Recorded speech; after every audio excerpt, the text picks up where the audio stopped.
পানি সাপ্লাইয়ার এবং সেই দেশে আল্লাহ সমাজবাদী হবে।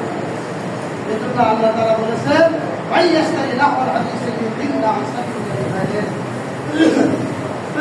তারা জ্ঞান ছাড়া এই সমস্ত কাজের থেকে জড়িত হবে। আল্লাহর রাস্তায় মানুষের কাজ করবে আযাব মুহিন, তাদের জন্য জাহান্নামের যন্ত্রণাদায়ক শাস্তি। আমার প্রিয় জন্মভূমির মানুষ দাবি করে 80 ভাগের উপরে 90 ভাগের মতো মুসলমান। আমি খুঁজে পাই না 5% মুসলমান দাবি করে 80।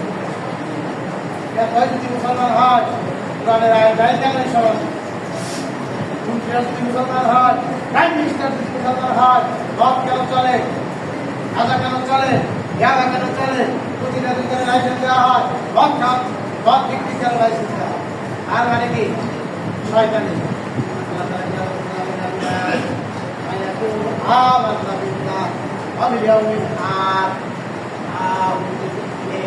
এই মানুষের মধ্যে মানুষ আছে যারা মৃতমুখে ভাবে আমরা আল্লাহরও মানি, পরকালকেও মানি,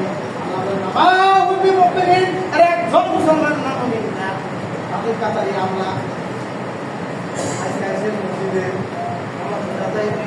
আজকে যদি আবার বিজ্ঞাপন বাজারে কাজে আয় করা হয় তাহলে নাকি তারাই গুণাবে। আমার আল্লাহ সবার কথা বলেন ইন্নাল্লাযীনা আমানু ওয়া আমিলুস সালিহাত, নিশ্চয় যারা ঈমান আনলো ওয়া আমিলুস সালিহাত, সৎকর্ম করলো, যারা ঈমান আনলো আর যারা সৎকর্ম করলো। এখন আসলে একটা কি ঈমান কাকে বলে? এই মুখ দ্বারা প্রকাশ করা যা মুসলিম, আপনার এই হৃদয় দ্বারা বিশ্বাস করা, ফল দ্বারা বিশ্বাস করা তা মুসলিম চাই, এবং আত্মা কান দ্বারা প্রকাশ করা যা মুসলিমের দাবিরা। ওয়ামিলুস সালিহাত, সৎ কর্ম করলো। আমার ভাই সৎ কর্ম দুই ধরনের। এক ধরনের সৎ কর্ম বিনা বাধায় নির্দিদায় করা যায়, আরেক ধরনের সৎ কর্ম নির্দিদায় খাওয়ার এটাকে দেওয়ার সম্ভাবনা থাকে। এক ধরনের রাতের আধারে হাতে নামাজ করে, হাতে দাঁড়িয়ে রাখে, সাবধানি করে, কোরআন শরীফ করে, বাংলা শিখে বাধা দিব। কিন্তু এমন জায়গা পৃথিবীর মধ্যে আছে যেখানে কোরআন করে বাধা দেয়, কোরআন করে তার কাশি হয়, কোরআন করে তার শাস্তি করা হয়, দাঁড়িয়ে রাখে তার দাঁড়িয়ে করে শাস্তি দেওয়া হয়। তাই না? যেমন আপনি যদি ইন্ডিয়া যান, ইন্ডিয়াতে দেখে মুসলিমকে দর্শন করা হচ্ছে, এবং সবাই তারাই বাধা দেওয়া হচ্ছে, বঞ্চিত লোকে বুলডোজার দিয়ে ভেঙে দেওয়া হচ্ছে।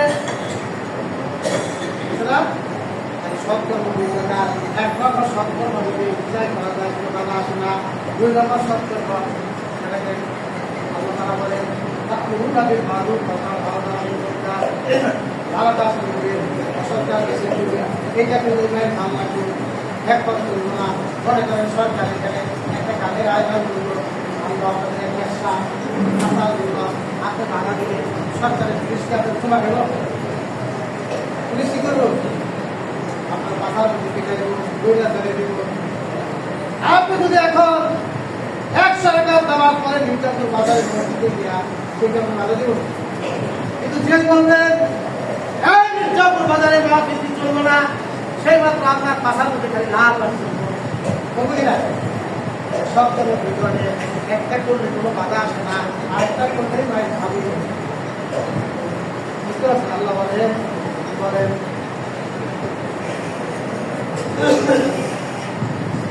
রাহুল জান্নাতুল নাঈম, যারা ঈমান আনবে, সৎকর্ম করবে, তাদের জন্য জান্নাতুল নাঈম রয়েছে, খালিদিনা ফিহা, এখানেই তারা চিরদিন বসবাস করবে। ওয়া তানফারে হাক্কা, আল্লাহর ওয়াদা সত্য, ওয়া হুয়াল আজিজুল হাকীম।